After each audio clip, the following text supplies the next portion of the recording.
Hi, everybody. Welcome to the Influence Women's webinar tonight. So fun to have you with us. I just am so tickled to have you all with us. We're still social distancing from each other, sadly, and not able to meet together, but we are online. And what's so cool about it is we're bringing women now from all over the world with us. I have women coming in from Australia tonight, from England and South Africa, all staying up in the wee hours of the night or the early morning so that they can just be a part of this. And then, of course, we have our great women that are going from coast to coast here in the United States.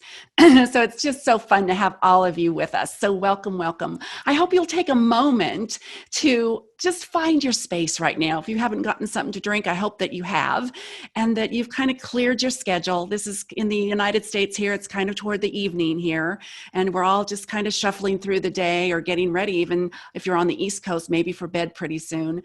But you've graced us with your presence tonight, and I'm so excited to have you here. So welcome. Tonight, we're going to be focusing on relationships. You know, how do we be a friend?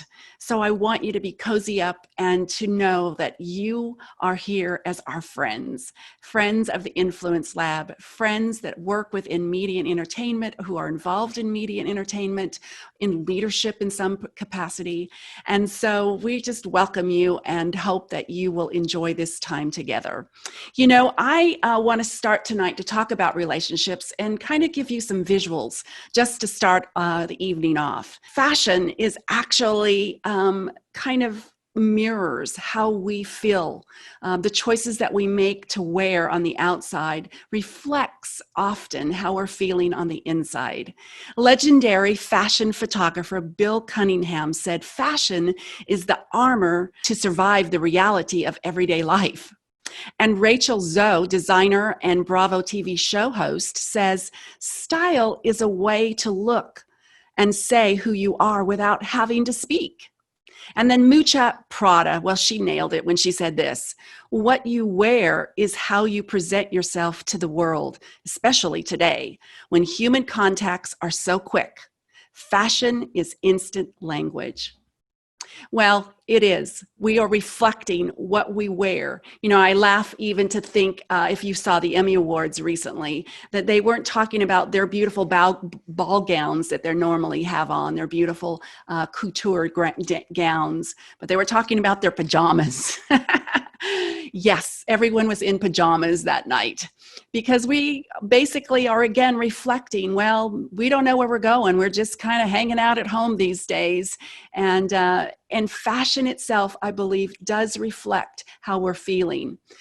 Those pictures that just flashed up showed you pictures of mismatched clothes, things that normally might not have put together, but are reflecting how we feel. We're kind of in a mishmash world right now. We've got army boots on. Army boots, I'm seeing a big fashion statement coming up because we're battling so many things in our world and our culture today.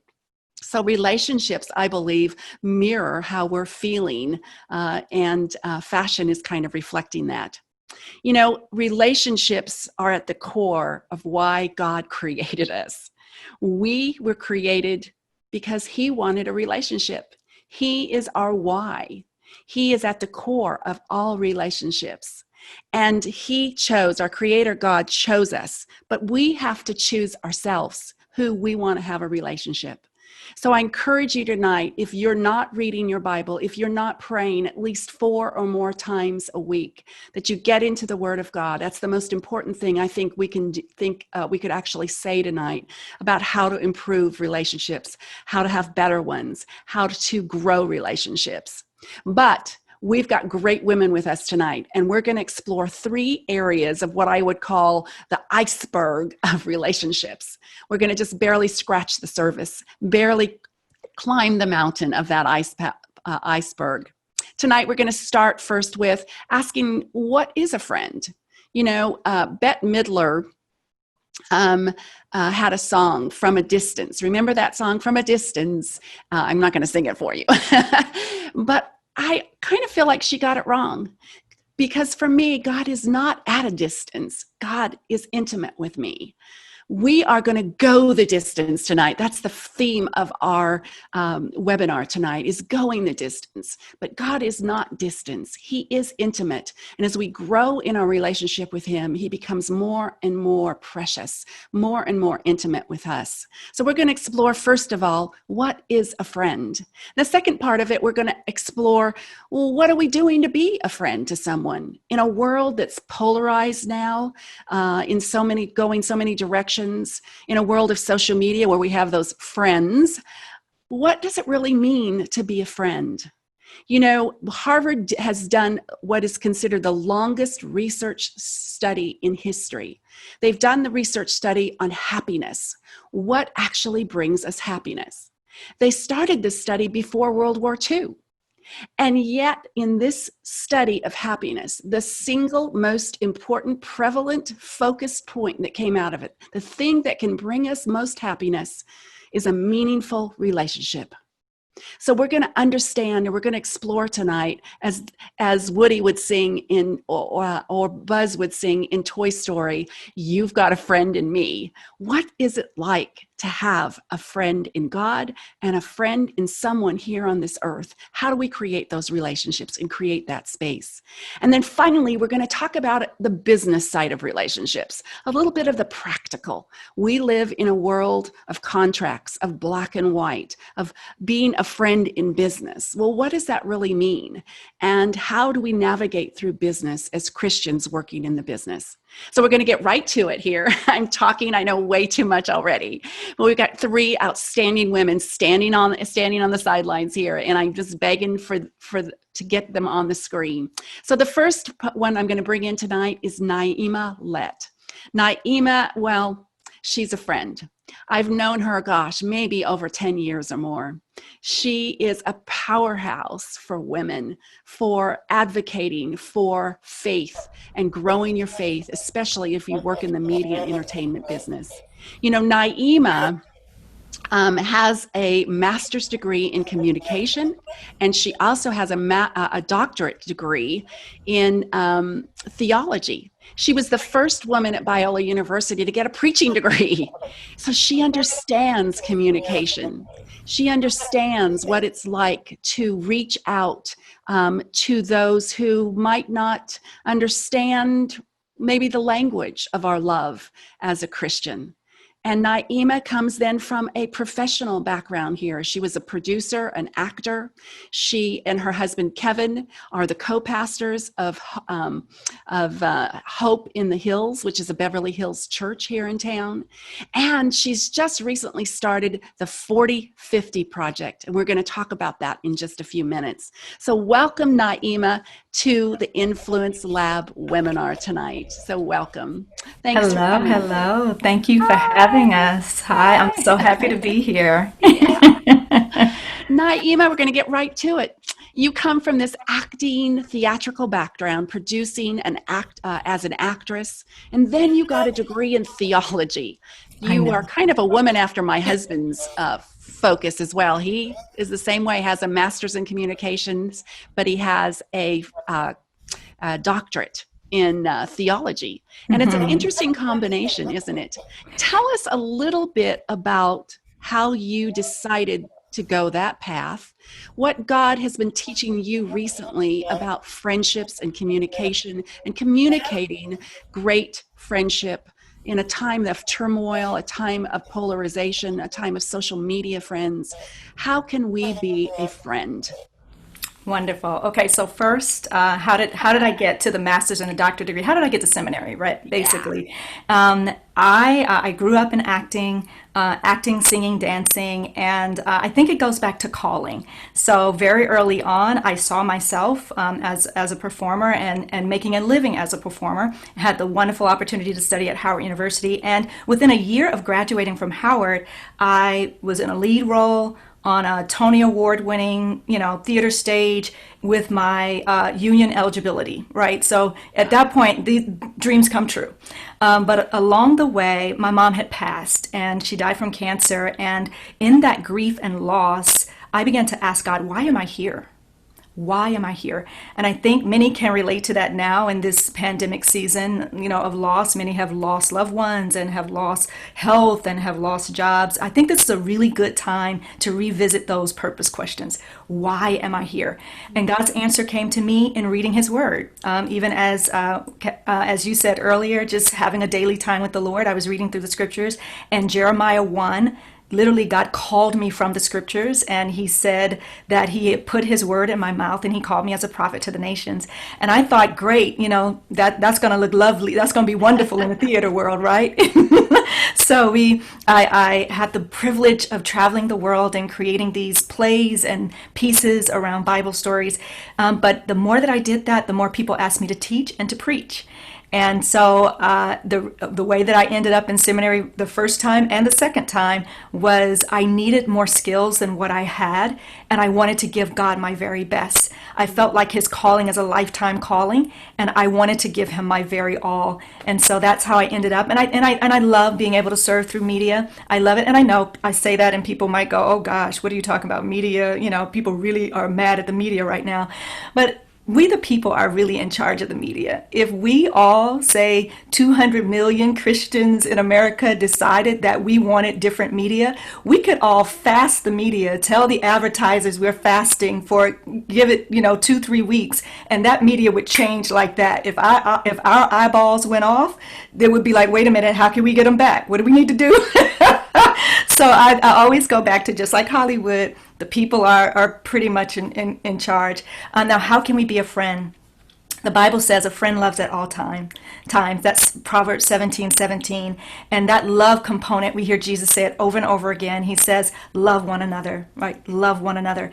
And the best way that we, I believe, can be the best friends right now, especially during this time of being kind of closed off from each other, is to give each other permission to be exactly who we are, and to give the gift of acceptance, right? To give the gift of acceptance, meaning however which way a person is handling things, let them be, right? We can listen. We don't need to judge each other. Like we just really need to be authentically who we are. And we get that because, listen, we went from Sunday services and all of that to we are in our home. So, at this point, and I said it before, the mask at home have come off. Y'all are with me right here in my husband's studio. So what you see is what you get, you know what I mean? And so the best thing that we can do is just give ourselves permission and give others permission to be exactly who we are, to be authentic in every way, and to accept that, right? It's a beautiful gift to be accepted. Naomi, we all have been through some racial tension here.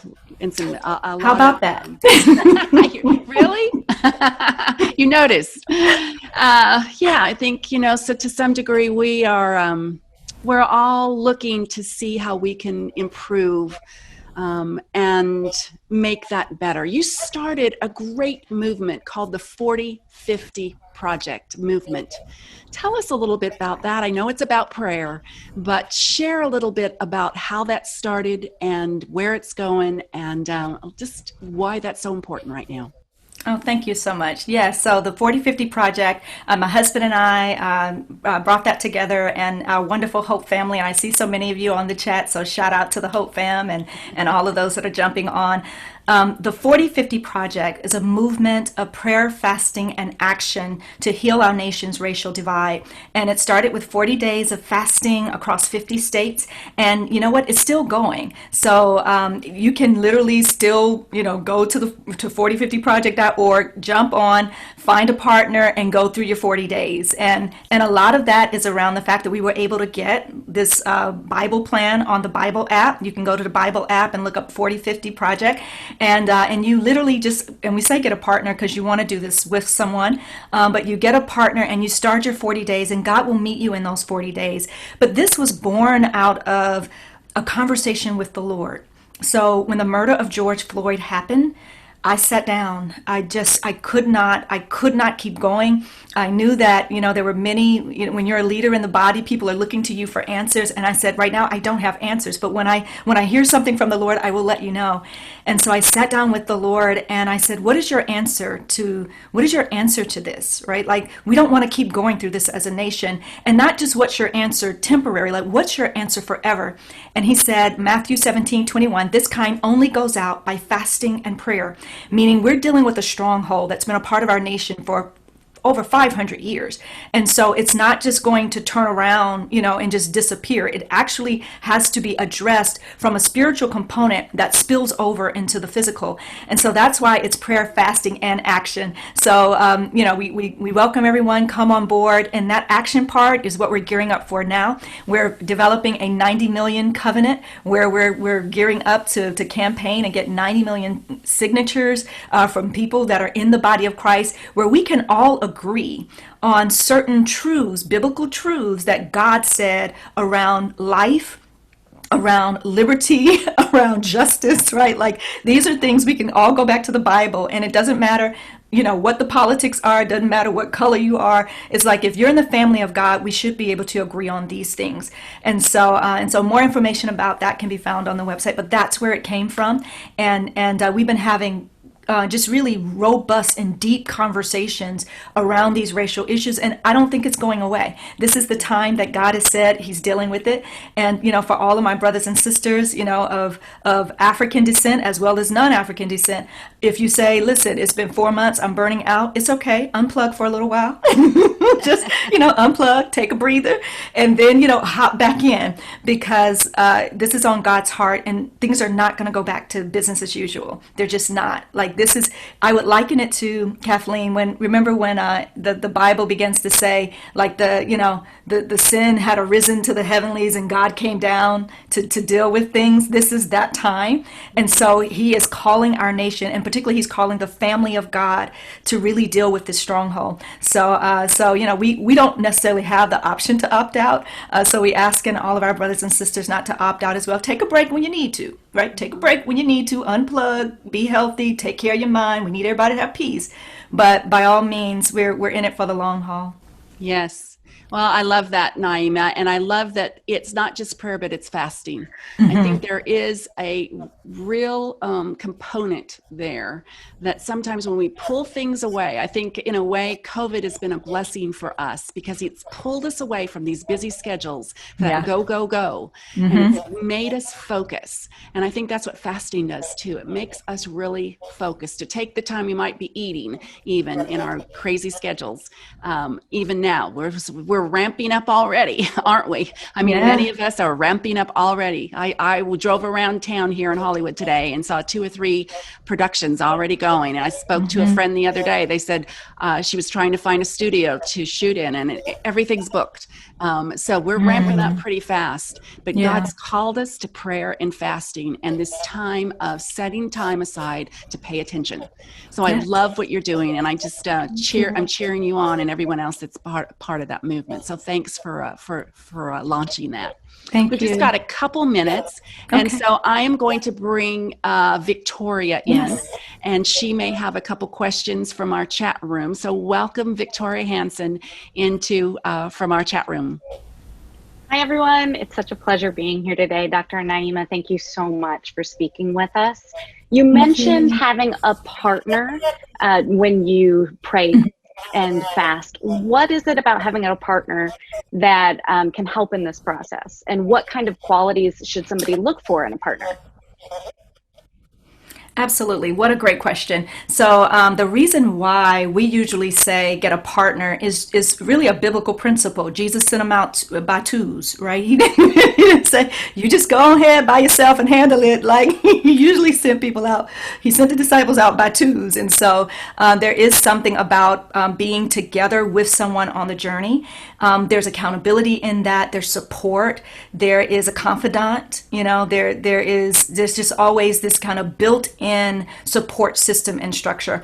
And what we do right now, particularly with our church home, but then even in life, and what my husband do, many times we say we like to create a safe space, right? We create these safe spaces for people to be able to feel like they're loved and accepted, but also know that they can go the distance, right? And so what the good thing about having a partner is you can create a safe space for one another, right? You can create a safe space for the walls to come down, to be able to say whatever you need to say, right? And it's really good when there's trust built, right? Because it's just more affirming, there's edification, there's encouragement, there's comfort, and all of those things come into play. So I think that's the beauty of having a partner as you journey through. And I think it's imperative, particularly if you're going to do things around racial issues, it's imperative to have support. But then just in life in general, and as we're talking about relationships, this is that time to really, kind of look at the relationships and ask, is this a safe place?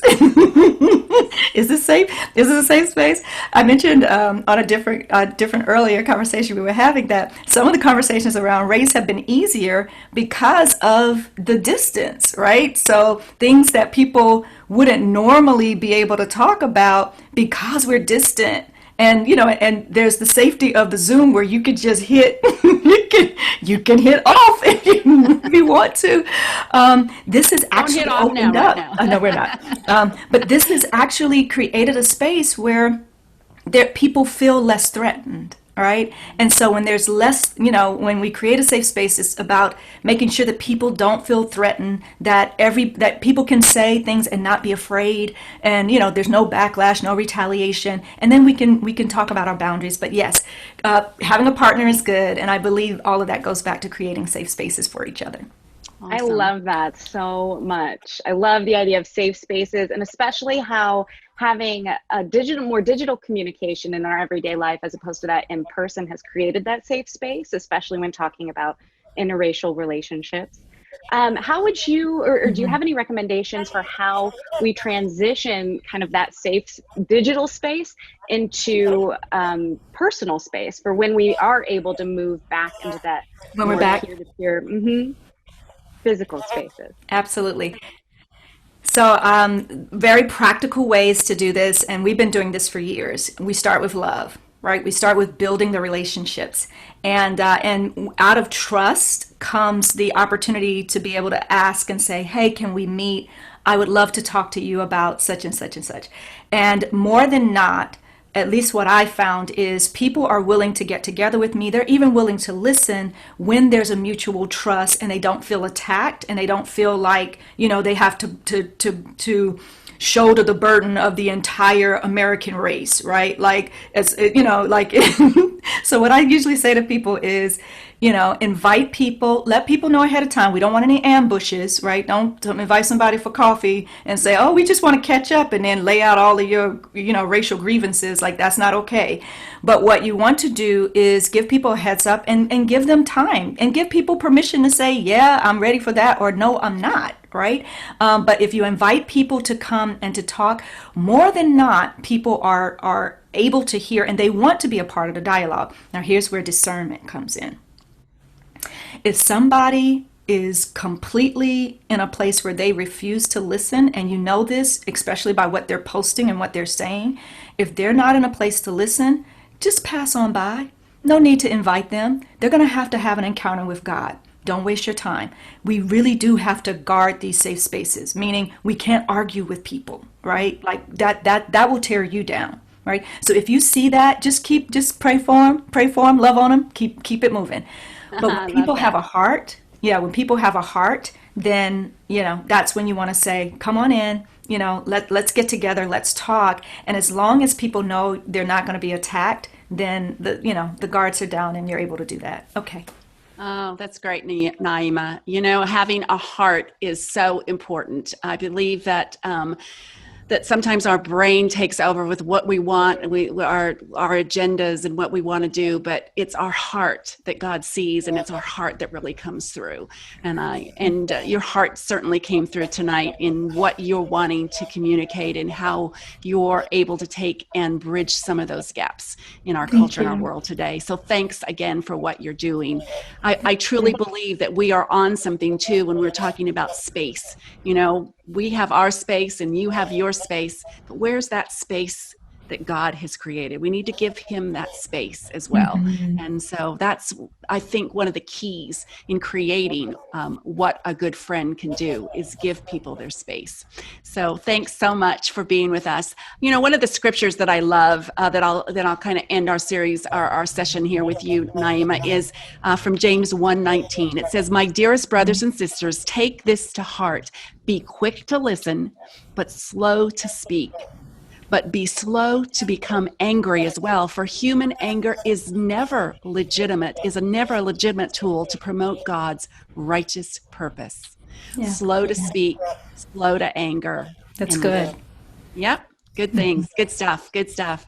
Well, I'm going to go on to our Southern Belle next. We have Renee Lawless in the house. She is an amazing actress and a powerhouse.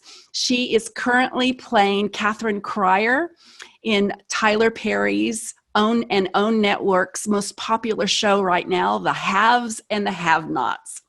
So welcome, Renee, to the webinar. Renee is a Broadway actress. She has another series she's working on right now for the web called Aunt Sissy. She's developing a series with the Hallmark Channel, a DIY series on Christmas. She's recorded a gospel album called Renee Lawless, A Life Sampler.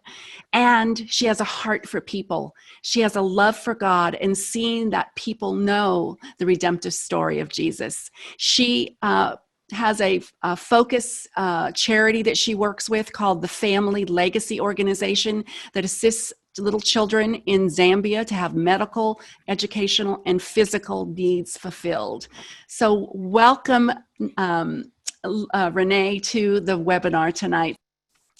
We're going to start right in with you on our next part of our question, and that is, how can we be a friend? You know, COVID hit us, and it hit us with a thud.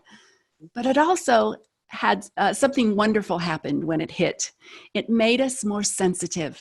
It made us more aware of how important relationships are. Some of us lost precious loved ones. Some of us were separated from loved ones. Some of us are still being separated because of health reasons, from our own personal needs that need to be fulfilled, and our own protection.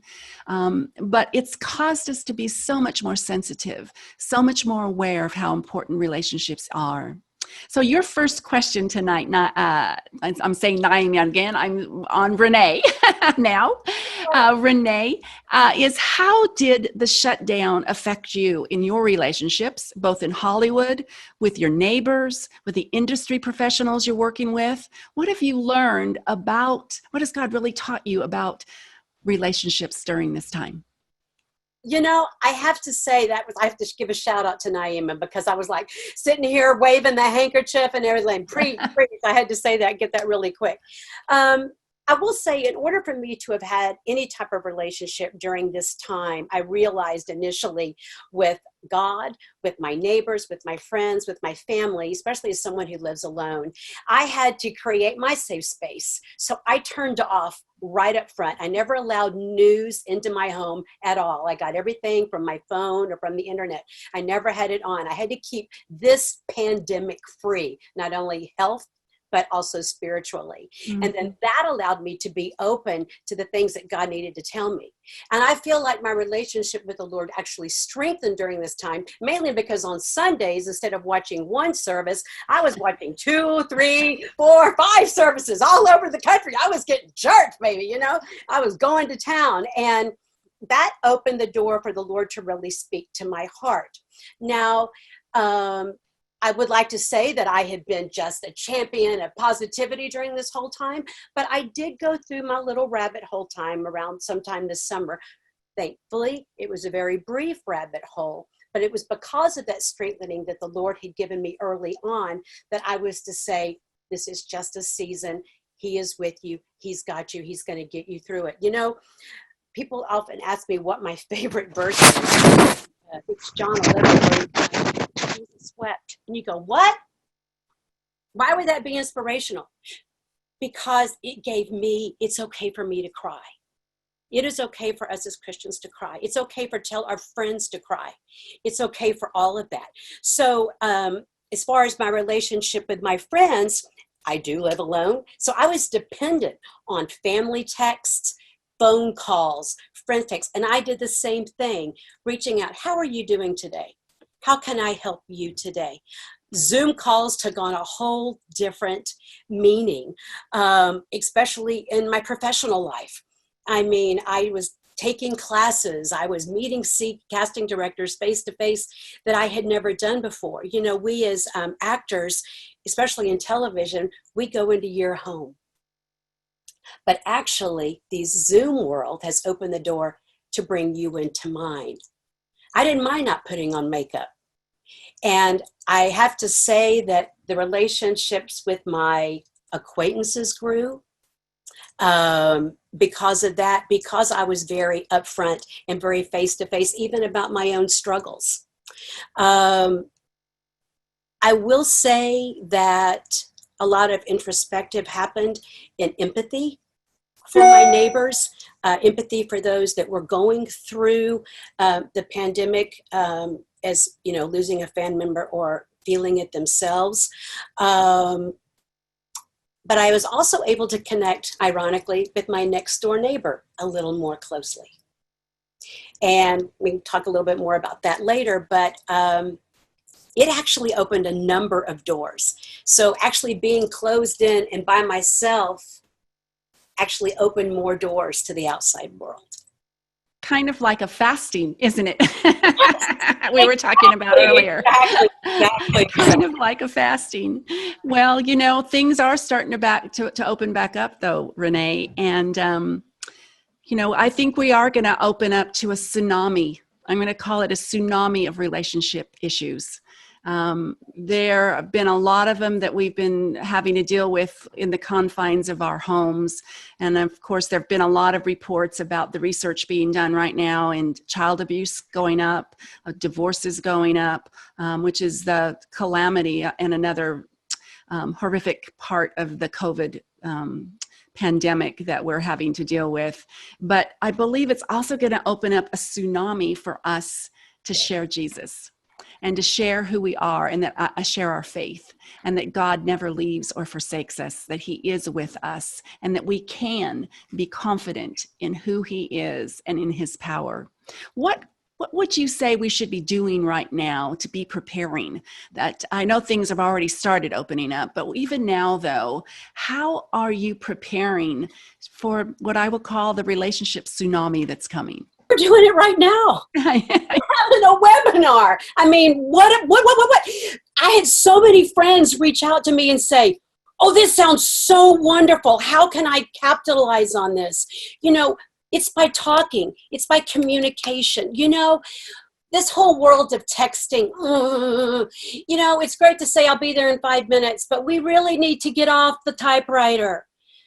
You know, the phone call we hear ear to ear, and now we have FaceTime and we have Zoom calls, and we need to start taking advantage of it. I've already had several phone calls, several Zoom calls, just a Zoom call with a friend to go, how you doing, girlfriend? Oh my goodness. So learn Zoom. Be apt on FaceTime. That's how we prepare. Of course, be prayed up. Be God-driven. Pray that the Lord opens the door. That doesn't mean you go, hey, I'm going to tell you about Jesus today. No. I'm going to sit there kind of like Mon Ami, which you saw in the opening video. You know, how would you like to have coffee? Tell you what, you sit on your screen, I'll sit on my screen, and we're just going to have a salad with the girls. We're going to have girl time. So we need to be preparing spiritually, yes. I think that's a given. I mean, you know, the tsunami that's coming, I think, is also going to be touch. I didn't touch another human being physically until the middle of May. It had been 3 months. And I wept. It was actually someone reaching out their hand to pray for me. And it hit me at that moment. I had never touched skin. So those of you with family probably don't understand that, but there are millions of us that have not had that family or that student to help. So sometimes what we need to be preparing for is just giving somebody a hug. just opening our arms, opening our minds, and let them speak. Hear that, Renee? You got to let them talk. Shut up. What I'm saying is, let them speak. Be open to welcome what they have to say, and in turn, well, then how can I help you? Yes, that's so rich. So rich, Renee. I love it. Love it, love it, love it. Yes, it's just, I'm saying sometimes it's just the little things you do, right? It's just picking up the phone. It's sending a little note to someone, an email or a text is great. But what about a written note? We can still use snail mail, right? Today, we can still maybe arrange to have a tea time together. You get your tea out and I'll get my tea out and let's have tea time together. Like we were when we were little kids, right? Fun. So yeah, and yet that touch, you need to remember that human touch is so important. So I love that. Yeah. So Victoria, what is going on in the chat room? You are our voice of the other side of the camera. So be our voice. What kind of questions are you getting for Renee tonight? Absolutely. A lot of people just resonate with what Renee has to say, especially about empathy. We really appreciate you kind of touching on that today, because I agree, this digital communication has felt like a barrier, but when you see it as an opportunity, it totally reshapes how we approach it. Right. You were so vulnerable about touch, and I really appreciated that and resonated with that. And do you have any recommendations for individuals that want to encourage people who haven't had someone else living in their home or haven't had somebody to touch, either from your perspective or the best way for people to reach out to other people in that situation? Does that make sense? A little bit. And if I go off, if I'm not on your topic, please correct me.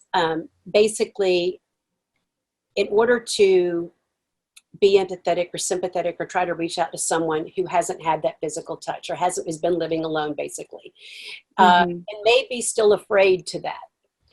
I have a very small backyard. I have an animal. That's great. But I have a very small backyard. And you know what? Hugging a tree is underrated. I mean, stop and smell the roses. Going out and smelling the air, getting outside. My neighbor, about a couple of doors down, her husband had surgery during this time, and their family had to come over to the house. They were trying to be socially distanced. They had the mask and everything. And the daughter could not stand it anymore. So she ran upstairs. She threw a sheet over her head, and she walked up so she could hug her parents. She had the mask and the screen and the whole thing, but she threw a whole sheet so she could hold her parents. So what I'm saying to those that for whatever reason probably don't even feel comfortable doing that, you know what? You can stand almost 6 feet apart with a glove on, and kind of do the reach out and touch the finger. I would say, if it's my friend, let me come over to your house. I'll stand in front of your front yard and sit in a chair with a mask on, and you can sit in your doorway. I can bring a lunch from the McDonald's, and you can have, your whatever, and I'll bring you the tea, I'll bring the coffee, you sit there, I'll sit there. Just because we can't touch one another, or if you don't want to do the Zoom meeting, doesn't mean that we cannot still have that face-to-face one-on interaction with one another. And if you live on the other side of the country, I'm going to call somebody to come over to your house and sit in your front yard to have a conversation with you, because we need that. I want to add one quick thing, something that I have learned through this whole thing. What is paramount in life?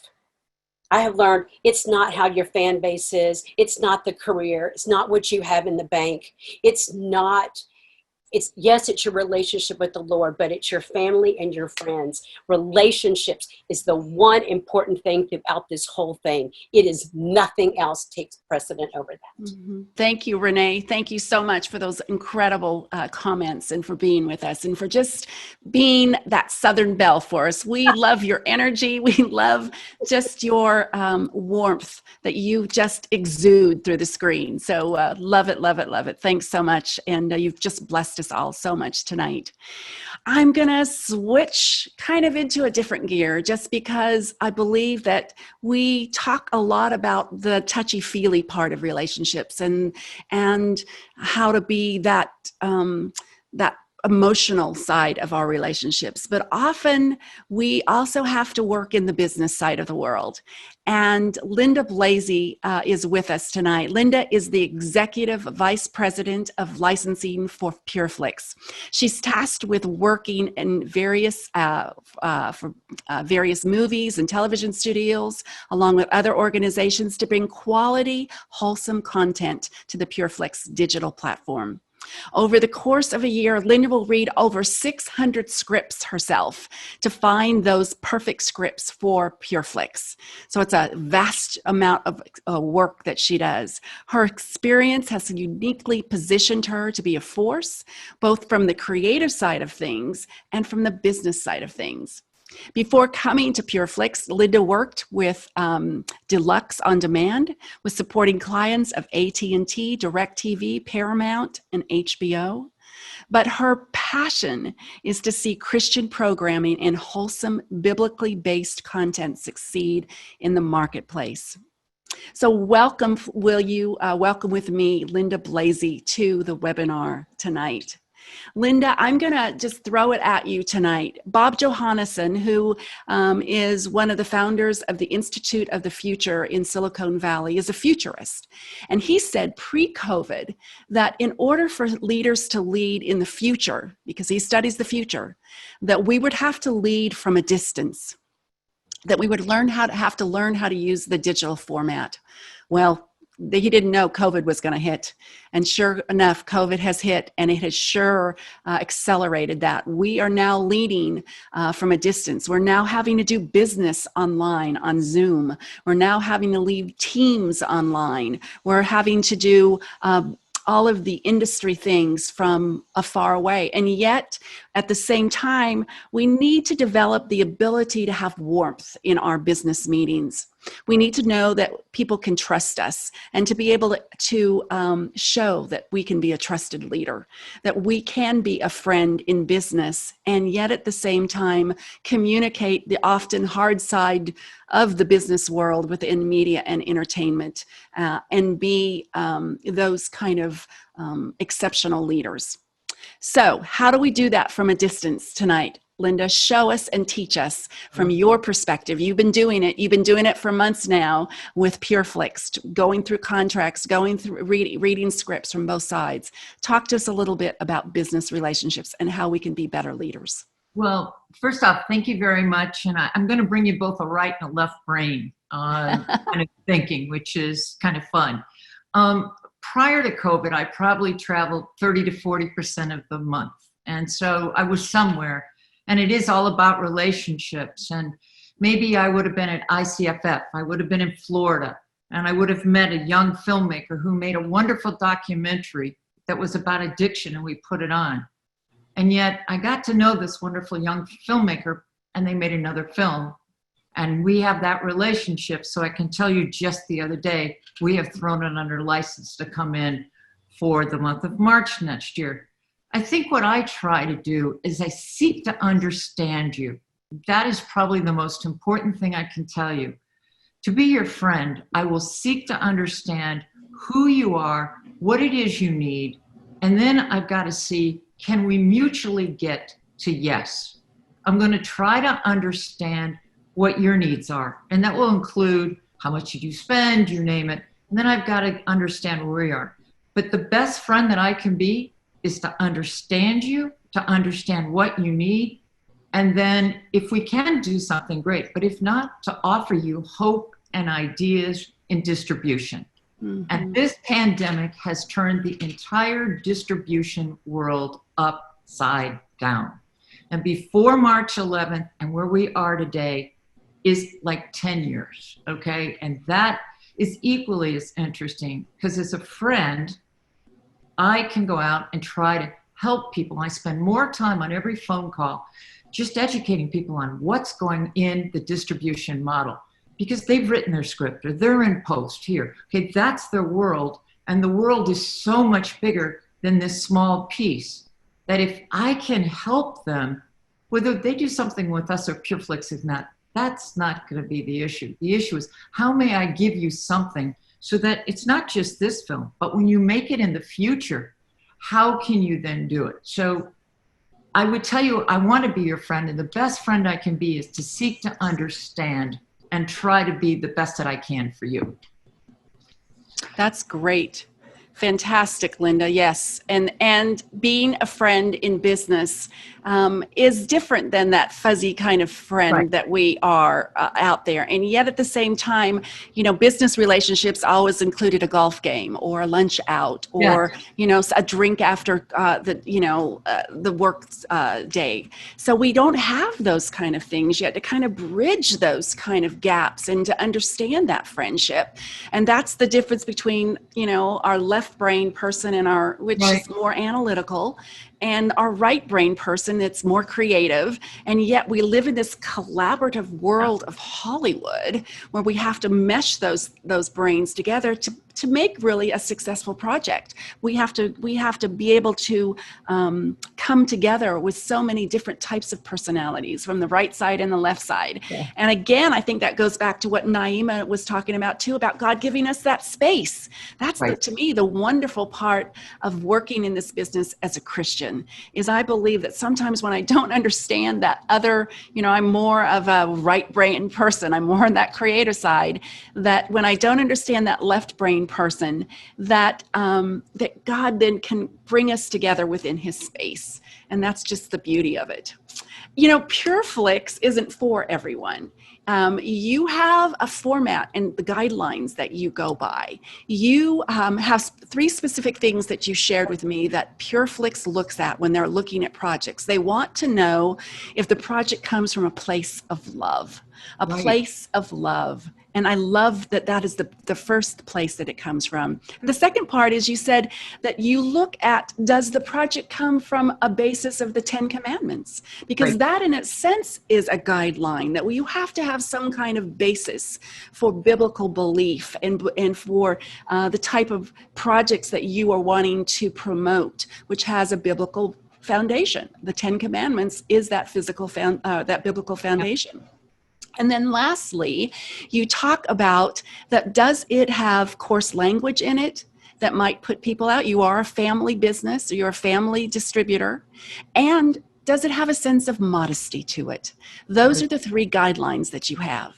Guidelines are so important for us. It helps you, I believe, in being able to make those right choices and to be able to communicate to the client in a friendly manner that this is not the type of project that we want, or this is the type of project that we want. But Linda, talk to us about how we can develop our own guidelines. We need to have those kind of guidelines within our own self in what we want to communicate with what we believe and how we want to move forward as professionals in the business.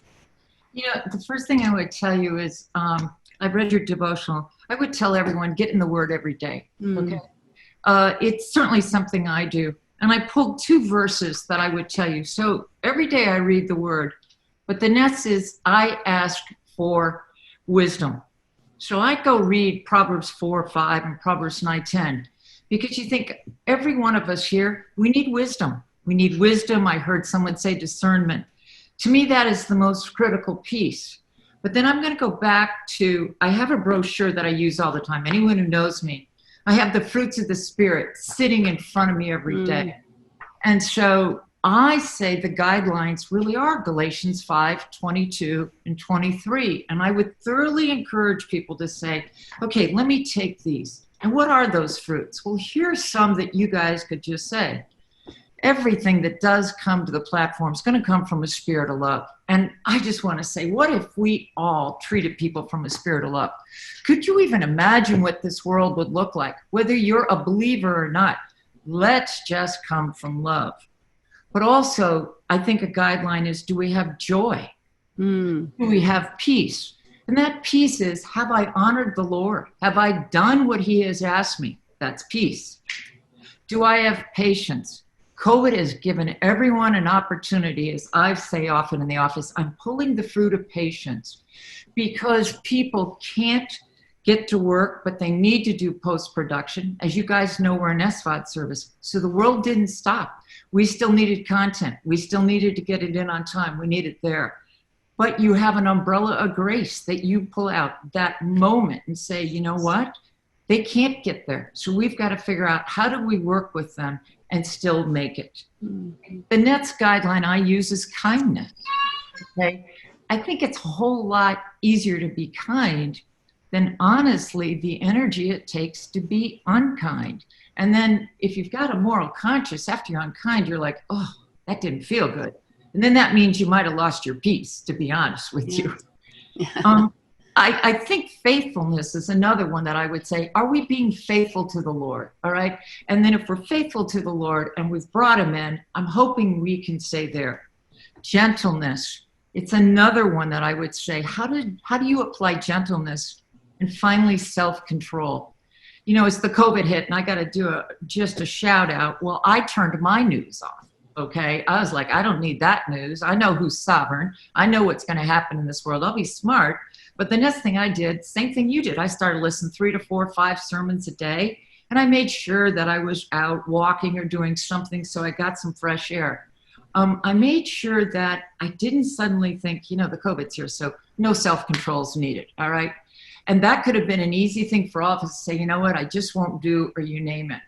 For us, certainly it was business as usual, but even more so because we needed to find content every day. We were licensing out. We were working with people that couldn't get stuff done. They were apologetic. So my guidelines sit on my desk every day. And I would tell you that. But I would also tell you, here's another one that you said and I wrote down. I tell everybody, what you see, what you hear goes into your heart, and it's going to come out of your mouth, guys. It's just evident, which is why what we play is there. So I often, when I'm talking to people, and they'll say, well, what are your guidelines? Whether you're a believer or not, I'm going to go, Proverbs 4:23 says it all for me.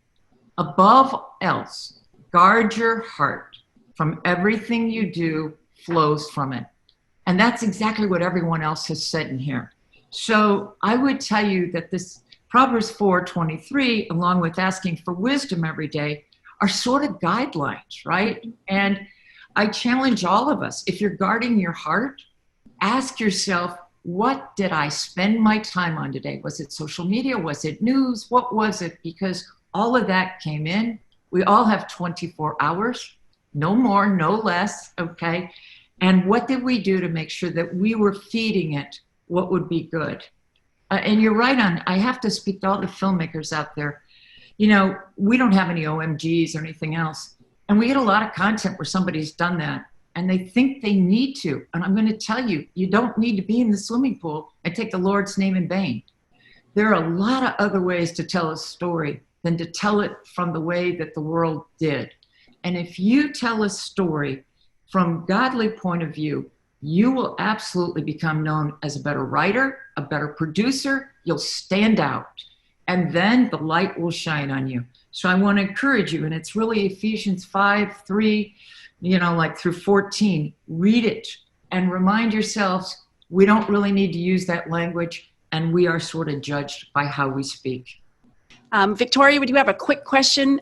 Absolutely. We loved how there seems to be kind of a theme with Renee and you. You both talked about getting out and not just being on the news. And I love how you were talking about the fruit of the Spirit and seeking wisdom. And we had a question. I'm going to reshape it a little bit. Somebody asked, what movie was your very favorite to bring into PureFlix and why? And I was wondering if there's one particular movie, maybe it wasn't your favorite, but one that stood out to you or kind of represents some of the fruit of the Spirit that you embody so well. Okay. I probably see anywhere from 500 to 1,000 pieces of content a year. Somewhere between 2 to 3 are running through all the time. I don't know if there is one. I promise I'll get back to you on it. I'll tell you, it's all about story. Of course, we all know that, but I'm going to say it.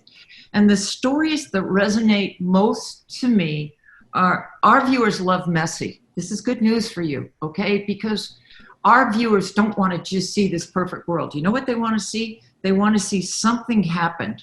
And then the people went back to the Lord, and sometimes they left the Lord, but they came back. I love any redemption story, any story that someone has had a tragedy, been able to find out, here's what my purpose is, bring people along. That is really what I look for any day of the week. Okay. So I will think of a couple, but I see so much. But to me, the most compelling story is the one that will touch your heart. I had said earlier to Kathleen when we spoke, we put this on, but I believe that the Holy Spirit touches people to go find the right piece of content on the platform.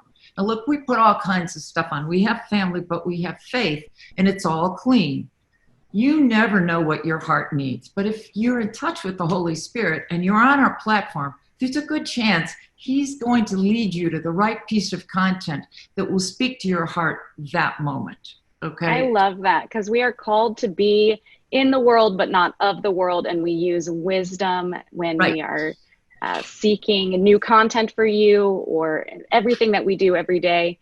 I know, Kathleen, you do have some things to share about being sent out. So thank you so much, Linda, for what you shared with us today. We really appreciate it. Thank you so much, Victoria, for that question, and whoever was asking it. It's a great question. And Linda, you're always spot on. It is about the story. It is about the way Jesus taught us, right? He taught us through parables, and he didn't always give us the answer. He made us think. Today, we live in a culture that doesn't want to be handed the answers. They want to think, and they want to ponder. And Jesus told stories, and he asked questions, and he didn't always give us the answers. But sometimes we need to follow, or always, I believe, need to follow the example of Christ, as he was the greatest storyteller of all. Well, thanks, Linda, again. Thanks, Naima, and thanks, Renee. Your answers were powerful and amazing. Always on the Influence Evenings. I'm going to wrap up as quickly as we can. We're moving along a little bit later, so I hope you can stay with us. But we'll just move along a little bit. I always love to focus on a woman of influence, a historic woman of influence that is for our time, for this moment. And I want to pull that from a book that's called Hearts of Fire. 8 women from the underground church and their stories of costly faith. And this woman's name is May. We don't even know her last name. She's from Vietnam. And I'm going to tell you just real fast, but I would encourage you to get the book, Hearts of Fire. It's a fabulous book with 8 incredible stories of women of faith, and the underground church and what's going on there, continuing to go on, because May's story is still continuing. She's still working in the underground church in Vietnam. But her life and her journey began at the age of 15 with her 16-year-old brother, about ready to get on what I would call a raft. They called it a boat.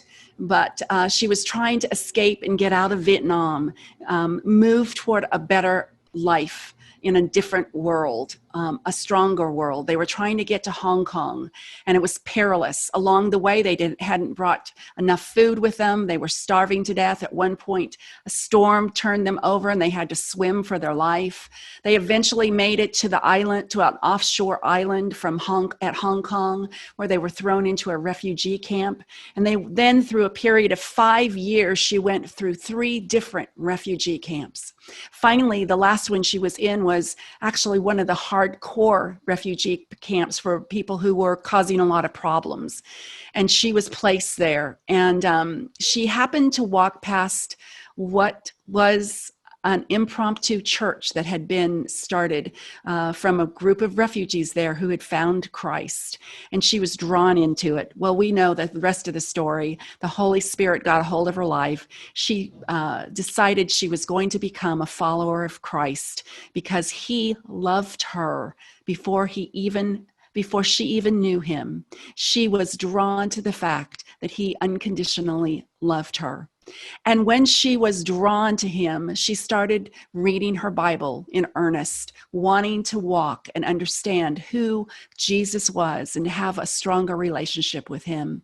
And she came across a scripture one day in Hebrews 13:12 through 15. It reads, "So we must arise and join him outside the religious walls and bear his disgrace. For we have no city here on earth to be our permanent home, but we seek the city that is destined to come. So we no longer have to offer up a steady stream of blood sacrifices, but through Jesus, we will offer up to God a steady stream of praise sacrifices. These are the lambs we offer from our lips that celebrate his name." Well, have you ever had a scripture that totally changed your life? It did for May. It changed the direction of her life. She wanted to reach out to those outside the walls, outside the gates. She had come from a world and a religious background of much sacrifice, blood sacrifice, demonic sacrifice. And yet now she had found this pure freedom within the confines of a refugee camp. She had found freedom and love, and it overtook her. She decided her job wasn't to leave and go on to a different world, but to go back to her world, to go back to Vietnam. And her brother, who was still with her, the police, who were about ready to release her in a few months, and even some of the church people at the time thought she had lost her mind. She was about ready to be released, and she's wanting to go back to Vietnam. But God called her back to her people. She wanted to tell the people of God's love. So she returns back to Vietnam to her family, who are just at their wits' end.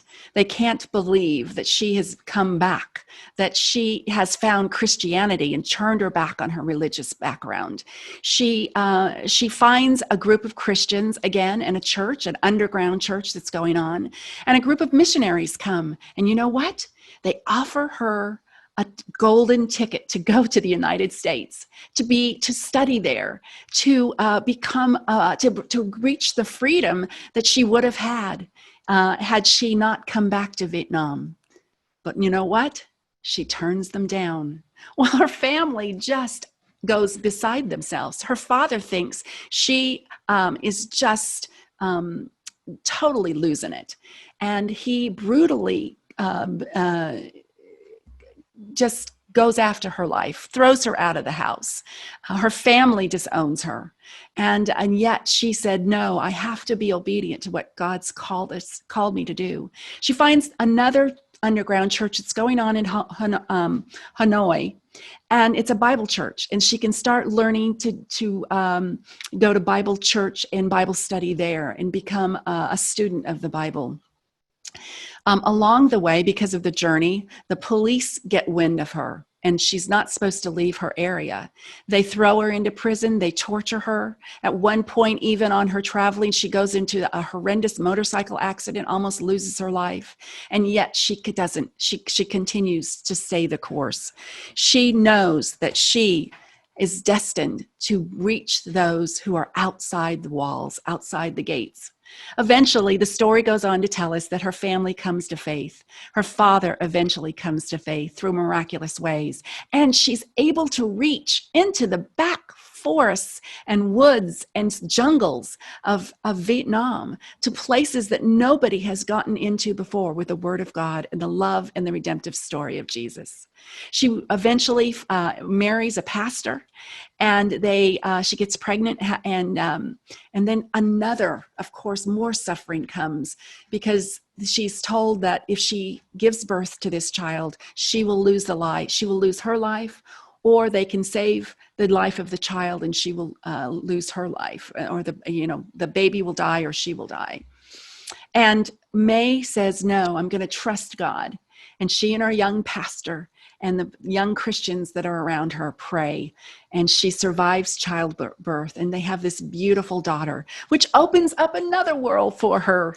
She now wants to start an orphanage. And that's what she's doing today. She's started an orphanage there in Vietnam. The story is incredible. And I just touched a few little highlights of it. You have to read it. Hearts of Fire, the last story in the book, the story of May.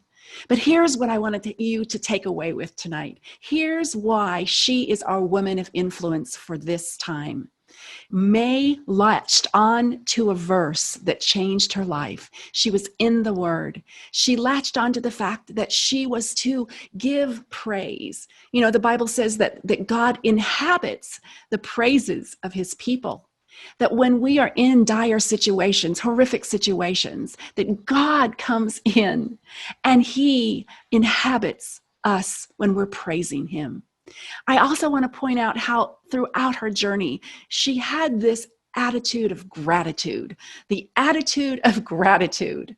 She was so thankful for the unconditional love that she had been given from God, that he had provided for her a freedom within the confines of her country, within the ability of her inability. He had given her the power to survive through horrendous suffering, through horrendous brutality, from injustice, from being thrown out and turned away from her family. God still was with her. And that gratitude, that ability for her to praise, shows us again of what a relationship we can have with God. He wants us to first have a relationship with him. Then he wants us to care for others. That's what she was doing, going back to her country.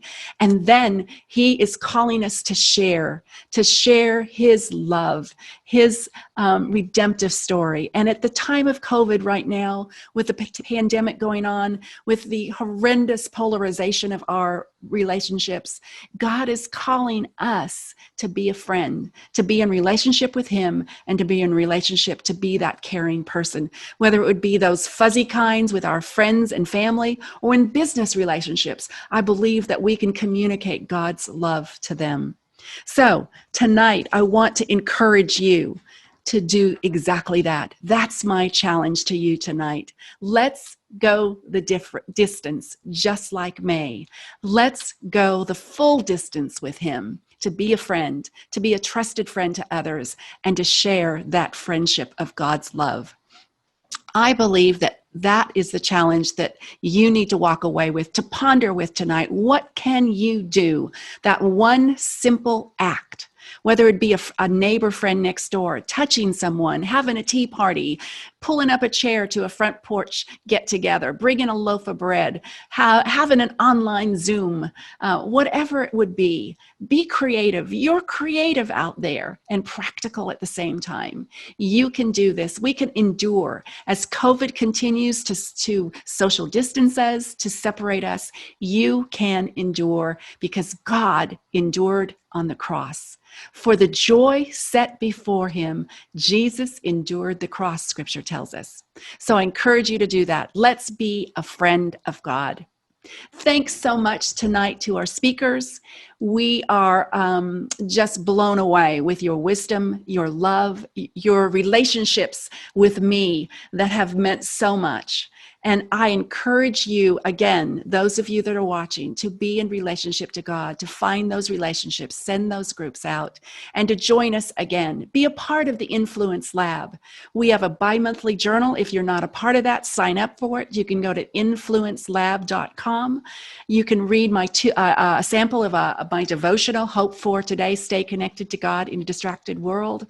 And for a $25 donation, you can get Phil's brand new book, Maximize Your Influence. It's a great book out there. So I encourage you now to walk and talk and go and love others. Thanks for being with us tonight. Come on back next time. We love having you with us. Good night.